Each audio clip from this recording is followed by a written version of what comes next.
سبحان اللہ والحمد للہ ولا الہ الا اللہ واللہ اکبر ولا حول ولا قوة الا باللہ العلی العظیم سبحان اللہ والحمد للہ ولا الہ الا اللہ واللہ اکبر ولا حول ولا قوة الا باللہ العلی العظیم. السلام علیکم ورحمۃ اللہ وبرکاتہ. بسم اللہ الرحمن الرحیم.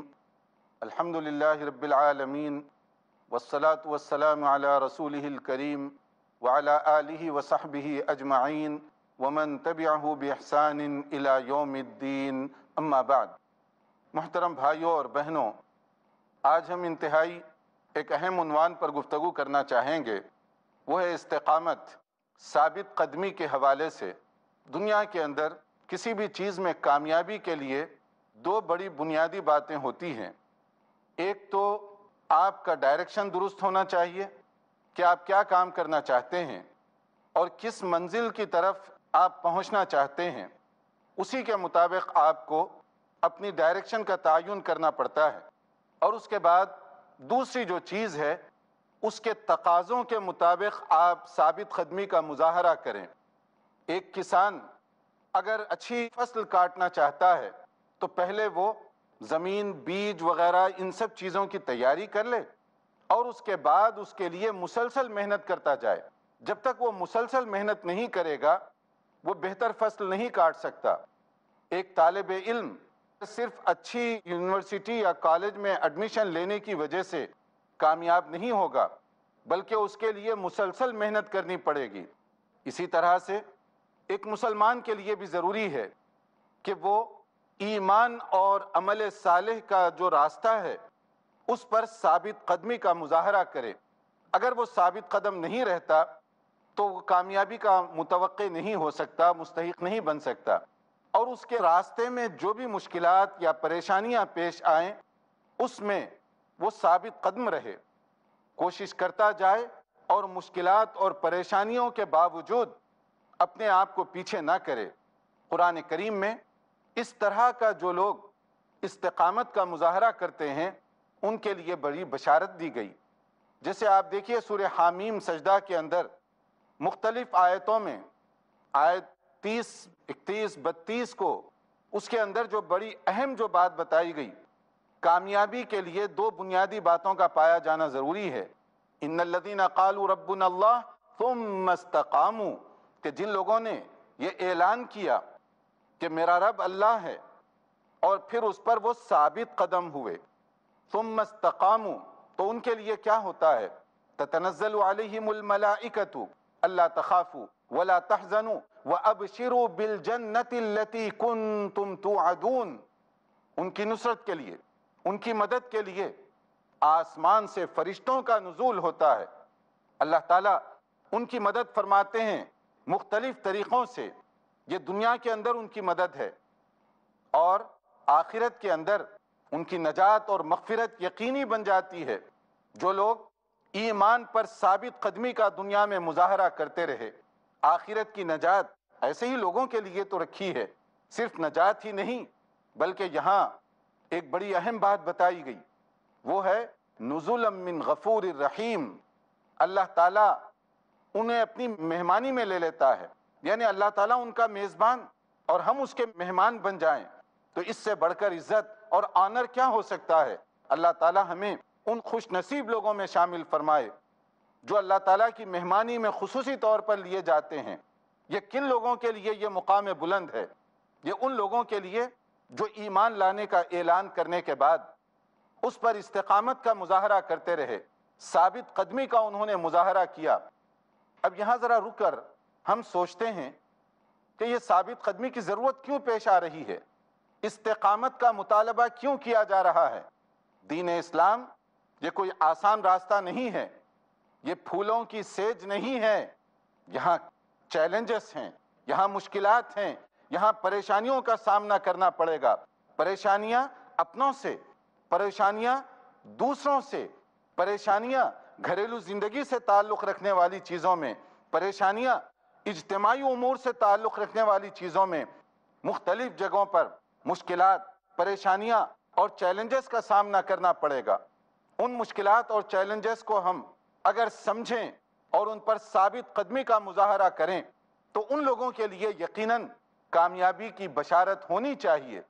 اور جن لوگوں نے ایمان لانے کا اعلان کیا، اگر آپ تاریخ اٹھا کر دیکھیں تو آپ کو معلوم ہوگا کہ مختلف ادوار میں انہیں مختلف قسم کی پریشانیوں کا سامنا کرنا پڑا۔ اگر آپ سورہ بروج کو پڑھیں، اس کا ہسٹوریکل جو بیک گراؤنڈ ہے اس کو دیکھیے، ان کے ساتھ کیا معاملہ پیش آیا اور یہ معاملہ کیوں پیش آیا۔ قرآن کریم میں ایک آیت میں اس کا جواب دیا گیا، وَمَا نَقَمُوا مِنْهُمْ، کہ ان سے بدلہ نہیں لیا جاتا مگر کس لیے، إِلَّا أَن يُؤْمِنُوا بِاللَّهِ الْعَزِيزِ الْحَمِيدِ، کہ اس لیے کہ انہوں نے یہ اعلان کیا کہ ہم اللہ تعالیٰ پر جو زبردست ہے، جو تمام تعریف کا اکیلا مستحق ہے، اس پر ایمان لانے کا انہوں نے اعلان کیا۔ اس اعلان کے بعد ان کے لیے کتنی مشکلات آئیں، کس طریقے سے ان کے ساتھ معاندانہ سلوک کیا گیا، کیسے ان کی زندگی سخت کر دی گئی۔ اصحاب کہف کا بیک گراؤنڈ کیا ہے؟ کون تھے وہ نوجوان؟ کیا انہوں نے کیا تھا؟ وہ نوجوان جنہوں نے ایمان لانے کا اعلان کیا، حکومت وقت ان کے خلاف ہو گئی اور ان کی زندگی دوبھر کر دی گئی، بالآخر جا کر انہیں غار میں پناہ لینی پڑی۔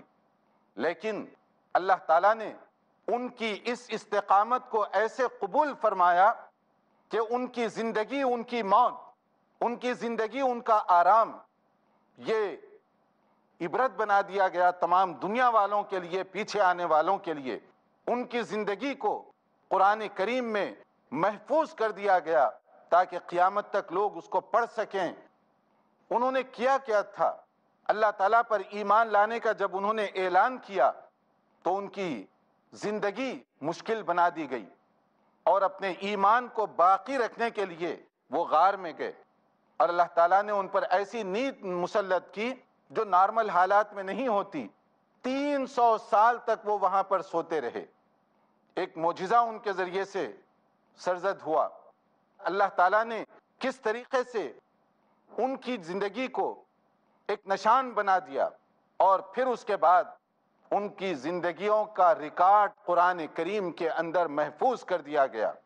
اور اسی طریقے سے آپ دیکھیے انبیاء کرام علیہم السلام ایمان لانے کے بعد کن کن مشکلات سے ان کو گزرنا پڑا۔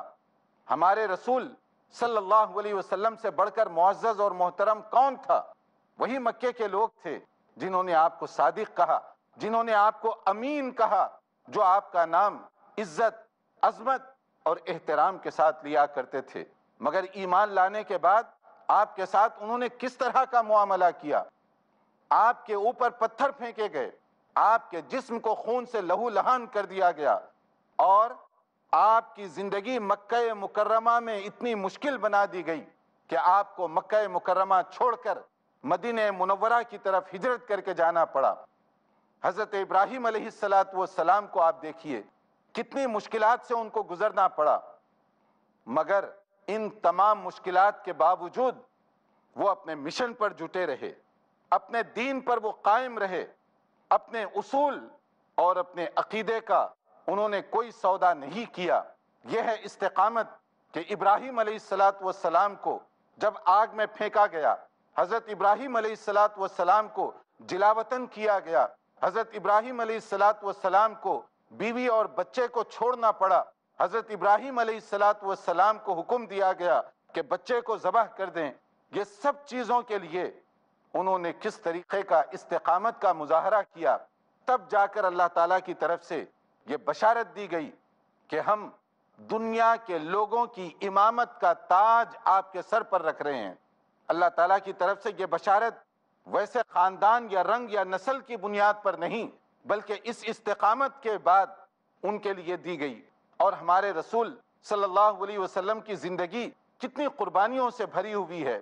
تو یہ چند مثالوں سے میں جو بتانا چاہتا ہوں کہ وہ استقامت کے لیے یہ عملی طور پر ثابت کرنا ہوگا کہ اللہ کے دین سے بڑھ کر میرے نزدیک کوئی چیز کی عظمت یا اہمیت نہیں ہے، اور اس دین کے لیے سب سے بڑی چیز جو میرے پاس ہے وہ میری اپنی جان ہے۔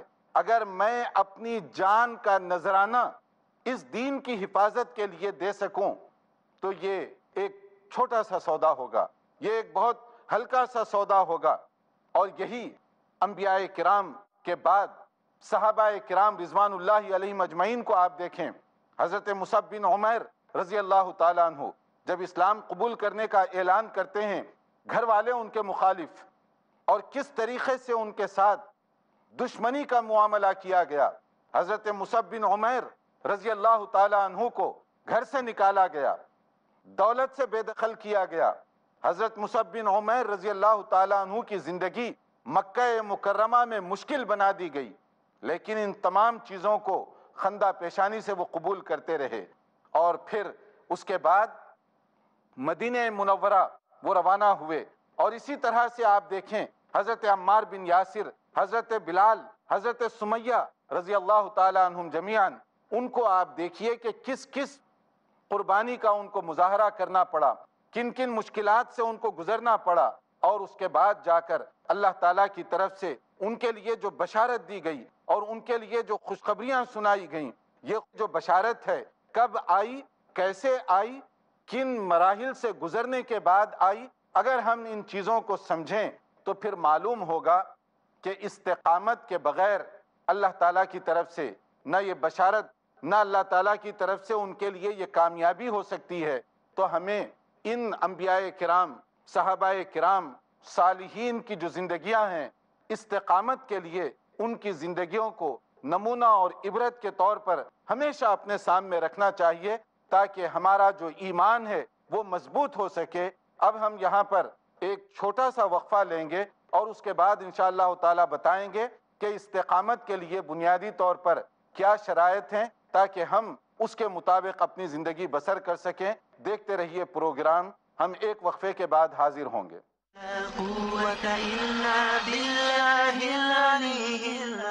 دوبارہ آپ کی خدمت میں وقفے کے بعد حاضر ہیں۔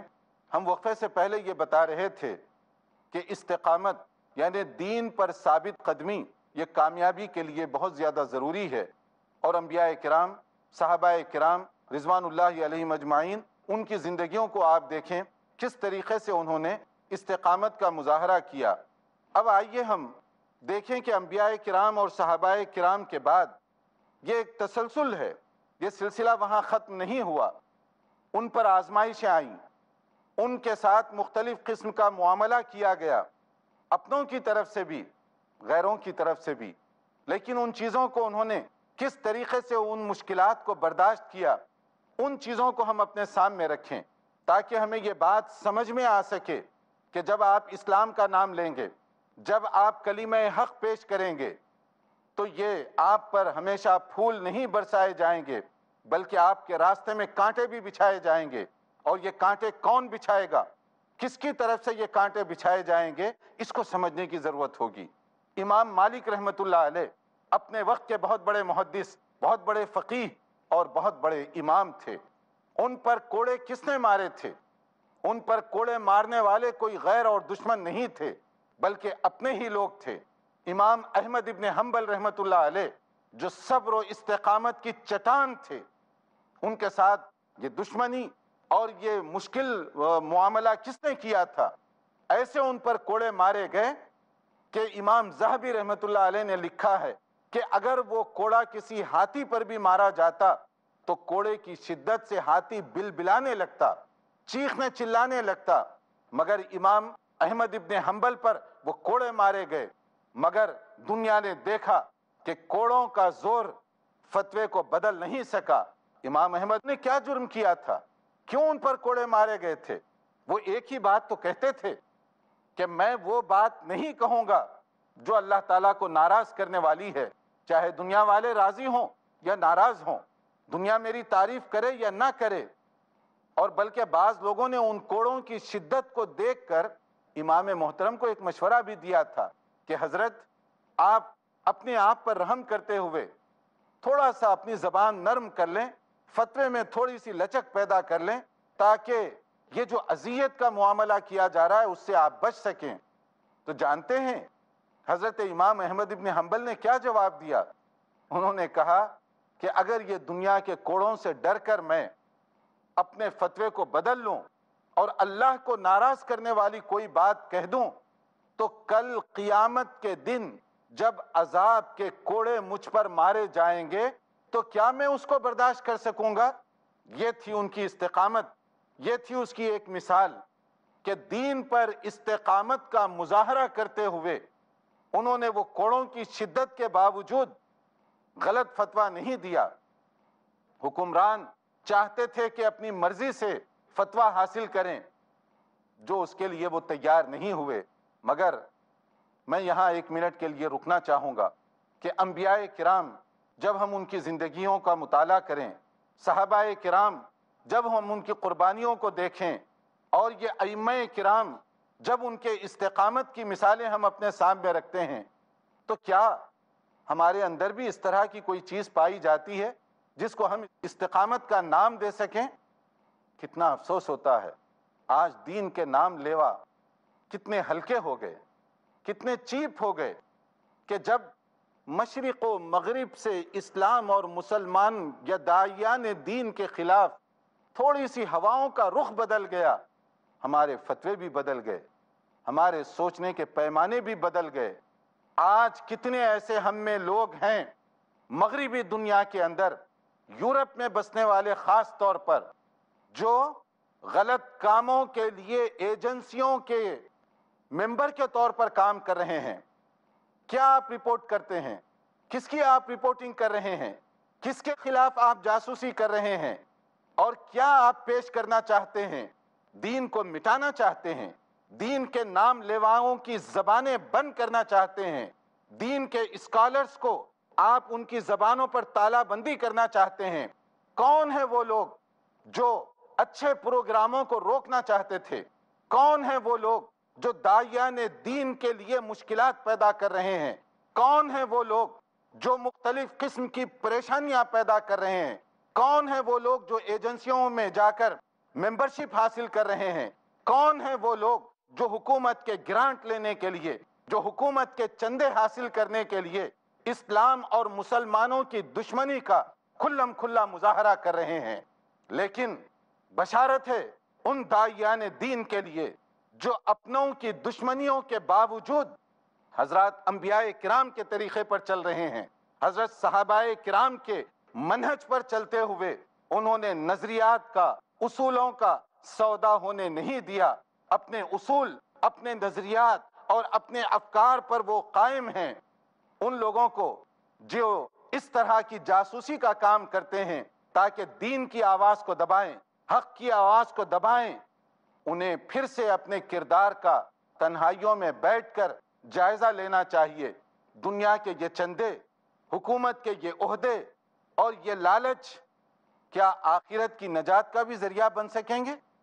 کہیں ایسا تو نہیں کہ ہم لوگ وہ کام کر رہے ہیں جو انبیاء کرام کے خلاف کام کرنے والوں نے جو بھی راستہ اختیار کیا، جو صحابہ کرام جن کے ساتھ دشمنی کا جن لوگوں نے راستہ اختیار کیا، یا ائمہ کرام جن کے ساتھ لوگوں نے جو معاندانہ سلوک کیا، کہیں ایسا تو نہیں کہ ہمارے بھائی ان لوگوں کی ڈگر پر چل پڑے ہوں اور وہ دنیا کے چندے بٹورنے کے لیے، دنیا کی ناموری کے لیے اس طرح کی حرکتیں اور اس طرح کے کام کر رہے ہیں۔ ہمیں اصول کیا بتایا گیا؟ نبی کریم صلی اللہ علیہ وآلہ وسلم سے جب پوچھا گیا کہ اے اللہ کے نبی صلی اللہ علیہ وسلم مجھے کوئی ایڈوائس کیجئے تاکہ میں اس پر عمل کر کے آخرت کی نجات حاصل کر سکوں۔ سوال دیکھیے کتنا اہم ہے، مختصر جملوں میں کتنی بڑی بات پوچھی گئی۔ قل لی فی الاسلام قولا لا اسأل عنہ احدا بعدک، تو نبی کریم صلی اللہ علیہ وسلم نے اتنا ہی مختصر جواب دیا کہ اگر تم چاہتے ہو کہ ایسی بات جس پر عمل کر کے آخرت کی نجات کے تم مستحق بن سکو تو سنو، قل آمنت باللہ ثم استقم صحیح مسلم کی حدیث ہے کہ اللہ تعالیٰ پر ایمان لانے کا اعلان کرو اور اس پر استقامت کا مظاہرہ کرو، جم جاؤ اس پر۔ اللہ تعالیٰ کے پاس کامیابی اور نجات ایسے ہی لوگوں کے لیے ہے۔ ہمیں بھی اس کے اندر یہ پیغام دیا گیا کہ ایمان اور اس پر ثابت قدمی کے بغیر آخرت کی کامیابی کا تصور نہیں کیا جا سکتا۔ اور رہی بات لوگوں کی مخالفت کی، حکومتوں کی مخالفت کی، یہ آندھیاں کوئی نئی نہیں چل رہی ہیں، یہ ہر زمانے میں رنگ روغن کی تبدیلی کے ساتھ ہر زمانے میں اس طرح کا آپ نے مشاہدہ کیا ہوگا۔ لیکن رسول اکرم صلی اللہ علیہ وسلم کا ایک ارشاد بھی آپ اپنے ذہن میں رکھیے۔ حضرت عبداللہ ابن عباس رضی اللہ تعالیٰ عنہما کو ہدایت دیتے ہوئے نبی صلی اللہ علیہ وسلم نے جو کچھ خاص باتیں بتائیں، ان میں سے ایک بات کیا تھی؟ آپ نے فرمایا احفظ اللہ یحفظک، اگر تم اللہ کے دین کی حفاظت کرنے والے بن جاؤ تو اللہ تعالیٰ خود غیبی انتظامات سے تمہاری حفاظت کرے گا۔ کیا کر لیں گے مشرق کے لوگ، کیا کر لیں گے مغرب کے لوگ، کیا کر لیں گے ایجنسیاں، کیا کر لیں گی حکومتیں؟ کیا کوئی میری زندگی میں 2 منٹ کی تاخیر یا تقدیم کی جا سکتی ہے؟ کیا مجھے اللہ تعالیٰ نے جو کچھ دینا ہے اس میں کوئی کٹوتی ہو سکتی ہے؟ جو کچھ رب العالمین کی طرف سے مقدر کیا جا چکا ہے، کیا اللہ تعالیٰ کے فیصلے کو کوئی حکومتی فیصلہ تبدیل کر سکتا ہے؟ جب یہ بات نہیں ہے تو پھر کیا ہمیں اپنے کردار پر، اپنے رویے پر دوبارہ غور نہیں کرنا چاہیے؟ قرآن کریم میں ہمارے لیے ایک ہدایت دی جا رہی ہے، اس ہدایت کو ہم اپنے سامنے رکھیں۔ فرمایا گیا اتبعوا ما انزل الیکم من ربکم ولا تتبعوا من دونہ اولیاء قلیلا ما تذکرون، کہ سورہ اعراف کی آیت نمبر 3 جس کے اندر بتایا گیا کہ تم کس چیز کی اتباع کرو، کس چیز کو فالو کرو، جو اللہ تعالیٰ کی طرف سے نازل کیا گیا، جو اللہ تعالیٰ کی طرف سے تمہارے لیے دیا گیا ہے، اس کو چھوڑ کر، یعنی اللہ کو چھوڑ کر اگر تم ادھر ادھر بھٹکو گے تو تباہی اور بربادی کے سوائے تمہیں اور کوئی چیز ملنے والی نہیں ہے۔ اگر ہم اس دین کے لیے ثابت قدمی کا مظاہرہ کریں اور ساتھ ساتھ دعا بھی کرتے رہیں، مجھے بھی، آپ کو اور تمام کو اس دعا کی بار بار پڑھنے کی ضرورت ہے، بار بار اس کو سمجھ کر دہرانے کی ضرورت ہے۔ ربنا لا تزغ قلوبنا بعد اذ ہدیتنا وہب لنا من لدنک رحمہ انک انت الوہاب، کہ یا اللہ ہمارے دلوں میں ہدایت کے بعد کجی نہ ڈالنا، ٹیڑھا پن نہ آنے پائے، کیونکہ دل کبھی بھی بدل سکتے ہیں۔ یہ نہیں ہے وہ کسی کو غرہ کہ میں تو بڑا مسلمان پیدا ہوا ہوں، بلکہ کسی بھی وقت شیطان اس کو دھوکہ دے سکتا ہے۔ کس طریقے سے دھوکہ دیا گیا اس کی آپ نے مثالیں یہاں پر خاص طور پر یورپ میں رہنے والوں نے بار بار اس کا مشاہدہ کیا کہ دین کے نام لیوا کتنی سستی قیمت میں اپنے دین کا سودا کرنے کے لیے تیار ہو گئے، دین کی آواز کو مٹانے کے لیے انہوں نے کتنی کوششیں کی ہیں۔ تو ہمیں چاہیے کہ ان چیزوں سے سبق حاصل کریں اور اپنے دین پر ثابت قدمی کا مظاہرہ کریں، تاکہ ہماری دنیا بھی باعزت گزرے اور آخرت میں ہم نجات کے مستحق بن سکیں۔ اللہ تعالی ہمیں ایمان کے تقاضوں پر ثابت قدم رہنے کی توفیق عطا فرمائے اور ہر قسم کی شیطانی ہتھ کنڈوں سے ہم سب کو محفوظ رکھے۔ وآخر دعوانا ان الحمد للہ رب العالمین، والسلام علیکم ورحمۃ اللہ وبرکاتہ۔ سبحان اللہ والحمد للہ ولا الہ الا اللہ واللہ اکبر ولا حول ولا قوة الا باللہ العلی العظیم۔